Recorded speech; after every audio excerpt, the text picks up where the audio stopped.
Hey everyone, welcome back to, I don't know if long awaited, but long time taking. Basically, this episode took a long time. Not really, I just procrastinated along the series. I guess this series just wasn't as fun as I thought it was going to be.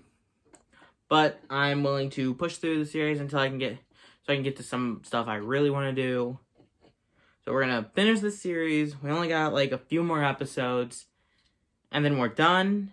Well, not completely, because then I gotta probably cover all the other presidents afterwards and put them in a ranking, but of course that will be more at a time. And so no, I know I'm not gonna also no Trump's not I'm not covering Trump until Biden is inaugurated, because that's when he really will be out of office. So now that I got that out of the way,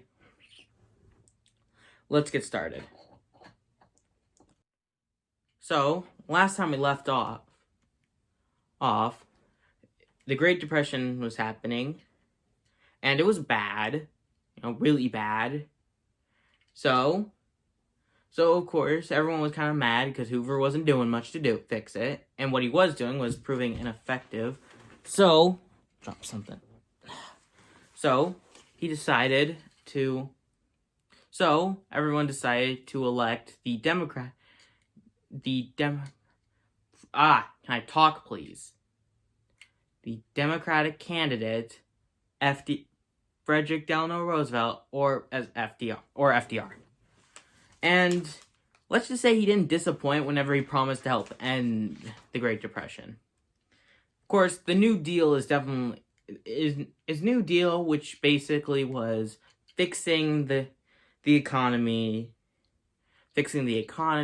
and not just fixing it, also making sure that it didn't break again. Like, it broke, but he was trying to make sure it didn't break again. And without going into too much detail about, FDR's New Deals, ensuring everyone's money and making sure that there's a retirement plan and all that. Another big thing that the Great Depression would be followed up by another big event. You might have heard of it. It's called World War II. Germany led by bad guy, and everyone fighting bad guy except for people who are with bad guy. This is it's a weird way of looking at it, but I'm gonna continue to go with it. Can I talk? So, and of course, America didn't go into World War II until after Pearl Harbor, where FDR gave his big speech about how Pearl Harbor would be a date that will live in infamy, which, it does, so he got that right. And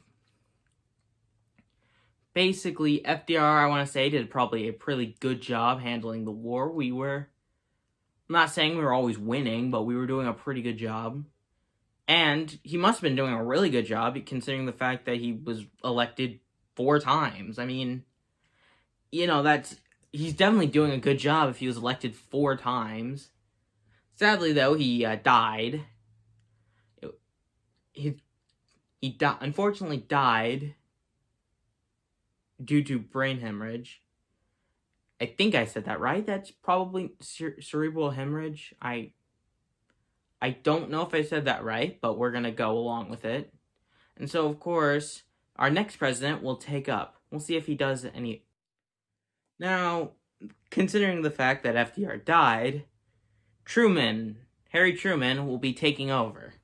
And already he's already dealing with the big stuff. He has to help end the biggest war we're so far facing. This is the biggest conflict the world is facing at the moment, without the Soviets just kind of taking over. And also he has to decide whether to use nukes, which could kill millions of people.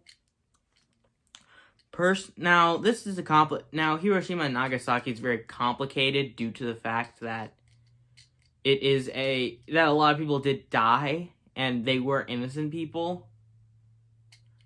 However, personally, he probably saved more lives in the long run. I think it was the best option out of just a group of horrible options. Like, he just chose the best option out of the horrible options. Like, there weren't really if they kept fighting, which who knows how long that could take, more lives would probably be lost and all that. So I think he made a good move. And also this was a good move in basically kind of asserting dominance with Russia. Now, did this work? Not really, but hey, it's worth, hey, can't hurt a guy, can't fault a guy for trying. So of course, they established of course, everything's worked out and everything's fine until Russia decides that they just want to almost start a war. The Cold War is basically a war where, well, it's not really a war. It's about a war almost starting. Multiple times during the Cold War there were multiple times when World War III would probably have broken out if things weren't handled properly. And one of the big things that Truman had to deal with was the Korean War, which was a war he didn't get government approval to declare. Like, Congress is supposed to declare war, but he decided to skip all that, and the war was going fine, but then they just kept pushing, and it kind of became a stalemate until Eisenhower would end it. But that's more, we're going to focus on Eisenhower. That's back whenever we're going to focus in on Eisenhower. And Truman also had to deal with, like, another Red Scare because, at this point, this is kind of... And also making sure the economy wouldn't, mess up. The Truman Doctrine to make sure to halt this growth of communism and all that. He did a pretty good job. I can't say he really lived up to FDR, but he definitely did a good job considering the fact that he's basically had to help end the world conflict, and deal with another world conflict. So, I think he did a pretty good job. Also, another quick thing to throw in about Truman, I'm realizing this recording that, he also desegregated the military, which is, good job. So now we go to another great president, Dwight D Eisenhower. And Eisenhower, is just a smart person, got a lot done in his presidency. First off, the whole Korean War thing, he just kind of ended that. Like, he's like, yeah, no, this war stinks. We're ending that. And interesting note about the Korean War, since technically a peace treaty wasn't signed, it was just a ceasefire, technically the conflict still goes on today. Well, not literally, but on paper, it's still going on. Technically, it's still going on, but, like, it's not. The Korean War's over, but... You know what I mean. Technically speaking, it's still going on today. Which, Another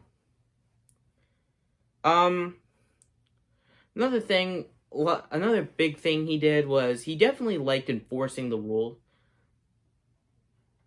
rules that were in place. Like, there were, of course, Little Rock 9, of course, where the first black kids to go to an all-white school.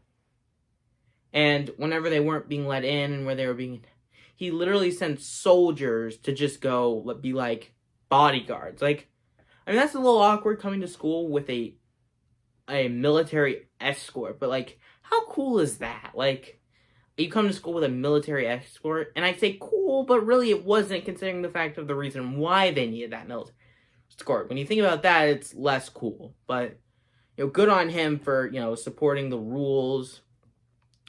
Definitely supported, supported black people and race,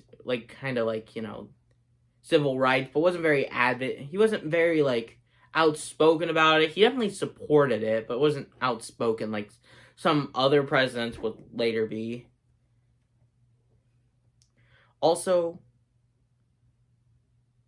was the one who started NASA and the International Highway System, which, helped universalize transport and for the highway system. And, NASA would later help JFK take us to the moon. But, once again, that's later. Also, was more about beefing up the military in case to also kind of like intimidate the Soviet Union into we're not to help stop this kind of cold, try and fight communism.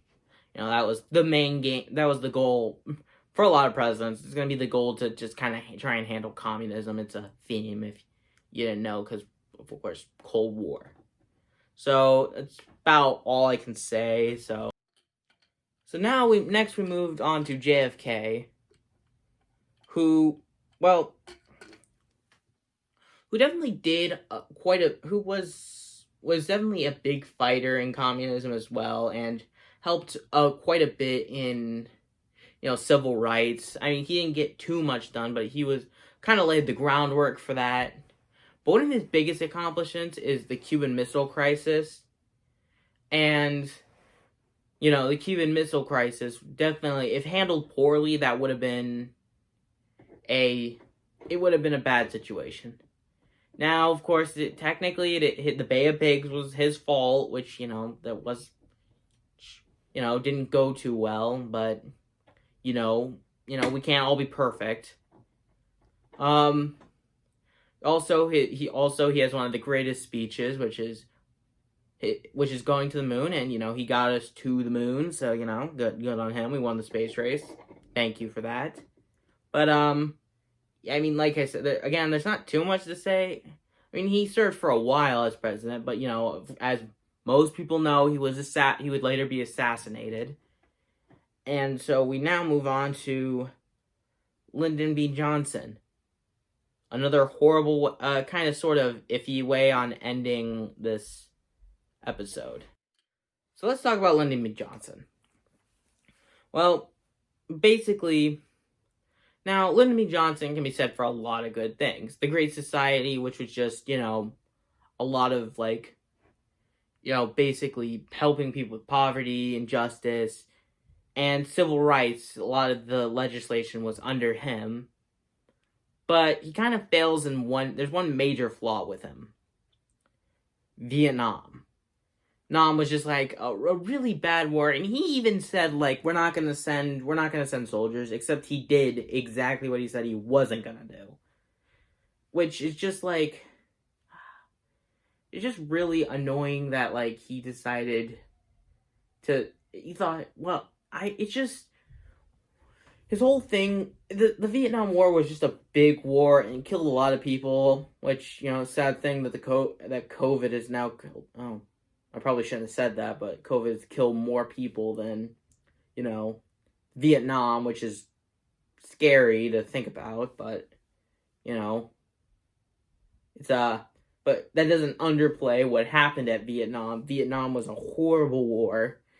And, cost a lot of money, cost a lot of lives, a lot of people died, and so, and especially since one of the reasons Nixon would after this be elected was because he promised to end Vietnam. Now, does he do that? Well, you're just going to have to wait till next episode to find out. So that is the end of this episode. Hopefully I get the next one out soon. I'm not going to put a time on it because I know I will miss it, but I do need to get all these episodes out before Joe Biden's inaugurated. So, hope you guys enjoy the rest of the day, and I will see you guys later. Like a Hellcat.